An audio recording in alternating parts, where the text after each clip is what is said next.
में आपका स्वागत है, अभिनंदन।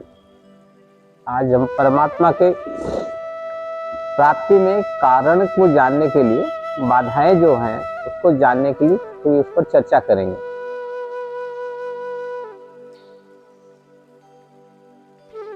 मनुष्य का जीवात्मा के रूप में जब धराधाम पे जन्म लेता है, उसके पूर्व जन्मों का तमाम लेखा जोखा उसके साथ जोड़ा जाता है। एक कालखंड मिलता है, एक समय मिलता है। उसी कालखंड में उसको बुद्धि, विवेक,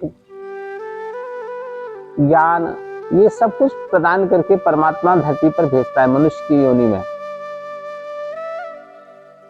आने के बाद क्योंकि इसके पहले भी बहुत बार वो जन्म लिया था, उसको परमात्मा का भूल जाता है, परमात्मा को याद ही नहीं करता है, जिसके कारण वो अपना कार्य समय समाप्त हो जाता है और मृत्यु हो जाती है शरीर की, और फिर दूसरी योनि में चला जाता है। फिर वहाँ परमात्मा को भूल जाता है, फिर दूसरी योनि में जाता है। इस तरह वो क्रम चलता आता रहता है। लेकिन मनुष्य की योनि में जब परमात्मा जीवात्मा को प्रवेश करता है, भेजता है, तो उसमें बुद्धि दे देता है, विवेक दे देता है, समझ दे देता है।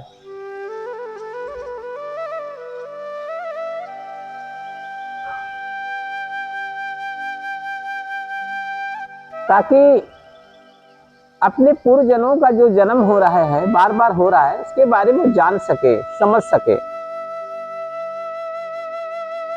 और ये जो नया जन्म मिला है, जो अवसर मिला है, जो व्यतीत कर रहा है, उसमें वो सुधार कर सके, उसको अच्छा बना सके, परोपकारी बनाए, धार्मिक बनाए, सामाजिक बनाए, राष्ट्रीय बनाए, ना कि वो निजी बनाए, ना कि वो स्वार्थी बनाए, ना कि लोभी बनाए, लालची बनाए।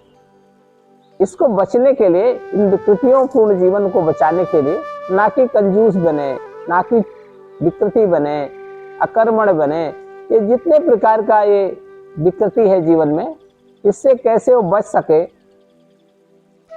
इसके लिए उसको प्रयास करना चाहिए जानने का कि ये बार बार मेरा जन्म होता है और क्यों मैं परमात्मा को भूल जाता हूँ, ईश्वर को भूल जाता हूँ, और अपने निजी शरीर को पालन करें। ये शरीर है आपका, या शरीर तो पशु का भी था, शरीर तो हनुमान जी के अंदर में था, वो वानर का स्वरूप में थे, लेकिन उनकी आत्मा, उनकी बुद्धि, उनका मन परमात्मा में हर क्षण हर पल लगा रहा और समस्त काम करते थे। सर्व काम जो भी कार्य होता था वो परमात्मा को समर्पित करके करते थे। तो योनि कोई भी हो, लेकिन अगर चेतना आपकी जागृत हो गई और परमात्मा में आप लीन हो गए, तो क्यों ना आप पशु हो, क्यों ना आप जानवर हो, लेकिन आप परमात्मा को याद करके ही सारे कृत्य कार्य करते हैं, तो परमात्मा आपका उद्धार करेगा, कल्याण करेगा। मनुष्य आने के बाद विशेष ज्ञान दिया परमात्मा ने, ईश्वर ने विशेष समझ दिया। उसके बाद भी अच्छे काम में मन नहीं, विकृतियों में मन लग रहा है, जो विनाश की ओर ले जा रहा है, जो नष्टता की ओर ले जा रहा है, जो हमारा जीवन अगला 2, 4, 10 जन्म और मिले तो उसको भी बर्बाद करने की ओर जा रहा है, तो उसको रोकने का के लिए विवेक मिला है, बुद्धि मिला है, ज्ञान मिला है। तो उसको हम समझें और उससे दूर जा करके उस परमात्मा के दिए हुए अनोखे ये जीवन को अच्छे कार्य में व्यतीत करें, उसको याद करें, हर कार्य को, हर कृति को, भोजन करें, शयन करें, सोवें, कुछ भी करें, उसको समर्पित कर दें। इस प्रकार का भाव मीरा, रहीम, रसखान, ऋषि मुनियों के जीवन में, मन में हमेशा चलता रहा। इसी के कारण उन्होंने इतना उच्च स्थान प्राप्त किया समाज में। ये लाखों, करोड़ों, अरबों की संख्या में ये समाज है, इसके अंदर नहीं है, इसलिए भी एक मेला की तरफ भरा है, फैला हुआ है, इसमें वो भाव ही नहीं पैदा होता। इसीलिए ये स्वयं के लिए इतना आदमी संघर्ष करता है, अहंकार पैदा करता है, अपने को इतना महिमा मंडित करता है, वो उचित नहीं है। उसका इस कल्याण के लिए उसका कार्य नहीं है, वो लोक कल्याण के लिए भी नहीं है, और अपने जीवन को भी वो समझा नहीं है। पहली चीज तो मनुष्य को अपने जीवन के बारे में जन्म लिया तो थोड़ा ज्ञान हो गया, थोड़ा समझ हो गई, थोड़ा संगत पाई, थोड़ा वातावरण मिला, तो उसका लाभ लेना चाहिए कि अब हम अपने जीवन के बारे में पहले जाने समझे। पूरा जिंदगी वो अपने बारे में अनभिज्ञ रहता है, अज्ञानी बना रहता है और बाहर की दुनिया में वो खोया रहता है, और खोते खोते उसका समय समाप्त होता है, वो चला जाता है। फिर लोग अच्छा बुरा बताते हैं कि ये अच्छा था, ये बुरा था, ये खराब था, वो था। परमात्मा ने हमें मनुष्य का रूप में ये जन्म दिया मिला है। जीवात्मा को परमात्मा के मिलने में ये बड़ी बाधा है, और बाधा स्वयं हम खुद हैं। हम खुद नहीं जान पा रहे, इसलिए हम बाधा बने हैं, और हम दूसरे को आरोप लगा के अज्ञानता में आरोप लगाते हैं और करके अपना ही नुकसान कर रहे हैं हर समय, हर पल। तो कोई पहुंचा हुआ साधक, कोई चिंतक ये नहीं कहता कि कोई मेरी उन्नति में कोई मेरा परिवार का बाधा है, मेरे मित्र बाधा है, मेरी माता पिता बाधा है। कोई बाधा नहीं होता, स्वयं का एक बहुत बड़ा बाधा है, खुद बाधा है, क्योंकि वो कुछ को मालूम नहीं कर रहा है।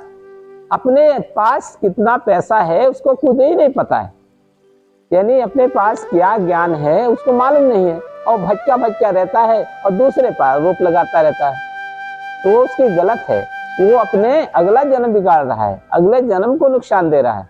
ये जन्म तो उसका बिगड़ जाएगा, अगले जन्म में भी उसको इसी प्रकार का कष्ट उठाते हुए उसको मोक्ष नहीं प्राप्त होगा, परमात्मा के दर्शन नहीं मिलेंगे। हमें अपने जन्म को जानना चाहिए, जीवन को जानना चाहिए।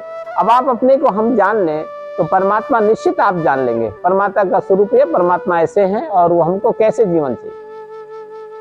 हमारी बुद्धि, हमारी मन और हमारी आत्मा, ये तीनों कैसे परमात्मा के प्रति समर्पित हो जाएं और हर क्षण हर पल उसी के लिए रहे, तो कोई विकृति नहीं आने पाएगी। जब आप इससे कट जाते हैं तो आपको क्रोध आता है, जब आप इससे कट जाते हैं तो आपको लोभ आता है, जब आप इससे हट जाते हैं तो आपको मोह आता है।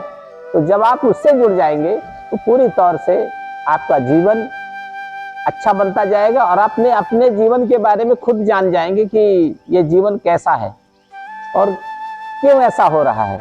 तो किसी ज्योतिषी या किसी पुजारी से आपके पास जाने की आवश्यकता ही नहीं होगी, आप खुद इतना अनुभवी हो जाएंगे, अंदर से महसूस होने लगेगा कि स्वयं में बाधा था, स्वयं मैं अगर बदलाव करूं, चेंज कर लूं अपने को, तो मैं इस चीज को पा सकता हूं। इसमें कोई भी बाहरी शक्तियां काम नहीं कर सकती, स्वयं के अंदर की शक्तियां, अंदर का भाव ही हमारे लिए पर्याप्त है। परमात्मा ने हमें अवसर दिया है, हम अपने आप को जाने और अपने पूर्वजनों को के बारे में विचार करें। अगला जो बचा हुआ जीवन है हमारा, अंत में मृत्यु तो सभी की होनी है, हमारी आप सबकी होगी, लेकिन हम जो बचा हुआ समय हमारे, उसके बारे में तो समझें कि आगे हमसे कोई विकृति ना हो, परमात्मा हमसे दूर ना होता जाए। जितने दिन बिताते हैं उतने दिन परमात्मा एक कदम पीछे चला जाता है, हम एक कदम पीछे चले जाते हैं, हम पीछे चले जाते हैं, अंत में परमात्मा बहुत दूर और हम दूर, वही खत्म अंत हमारा शरीर, फिर जन्म हुआ, फिर ऐसा हुआ। हर कदम अगला हम परमात्मा की ओर जाएं और परमात्मा हमारी ओर आए।